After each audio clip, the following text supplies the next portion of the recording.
ዝም ያለ ሁሉ ደህና ነው ማለት አይደለም። ዝም ሲል አንድ ሰው እየተከፋ የነበረ ሰው እንደጎደለበት እያወቅን እንዳልተደሰተ እያወቅን የሆነ ጊዜ ይሄድና ከዛ ያ ሰው ጸጥ ካለ ደህና ስለሆነ አይደለም፣ ተስፋ ስለቆረጠ ሊሆን ይችላል።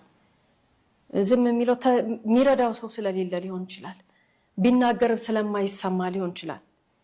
ወይ ደግሞ መጥቶ የሚያወራው ሰው ስለሌለው ሊሆን ይችላል። ግን ዝም ያለ ሁሉ ደህና ነው ማለት አይደለም።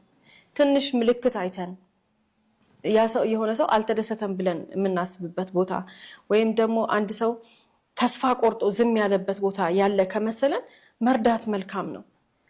ብዙ ጮሆ ብዙ ተናግረው ብዙ እርዱኝ ብለው እርዳታ ሲያጡ ሰዎች በቃ ጸጥ ይላሉ። ዝም ምንም ነገር አይናገሩም። እንዲህ መሆናቸው ምንወዳቸው ከሆነ አስደስተንም። እንዲህ መሆናቸው በውስጣቸው እያለቀሱ ከሆነ በውስጣቸው እያዘኑ ከሆነ ያ ህመምና ያ ሀዘን ወደ በሽታ እንደሚቀየር ስለምናቅ እንዲታመሙብን ስለማንፈልግ የምንወዳቸውን ሰዎች ዝም ሲሉን መደንገጥ ነው ያለብን። ውስጣቸውን መጠየቅ ነው ያለብን።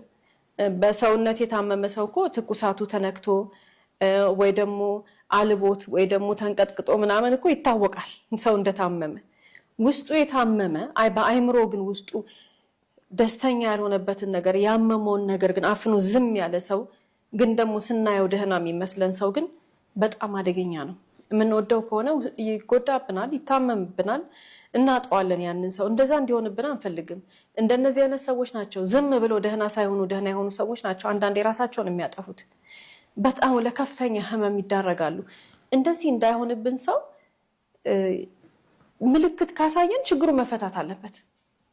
በቃ የሆነ ሰው አልተደሰተም፣ ያለው ነገር ከፍቶታል፣ ማስተካከል መልካም ነው። የዛን ሰው ችግር ሁሉ መፍታት አይደለም፣ ግን የምንችለውን ነገር ባላንስ ማድረግ መልካም ነው።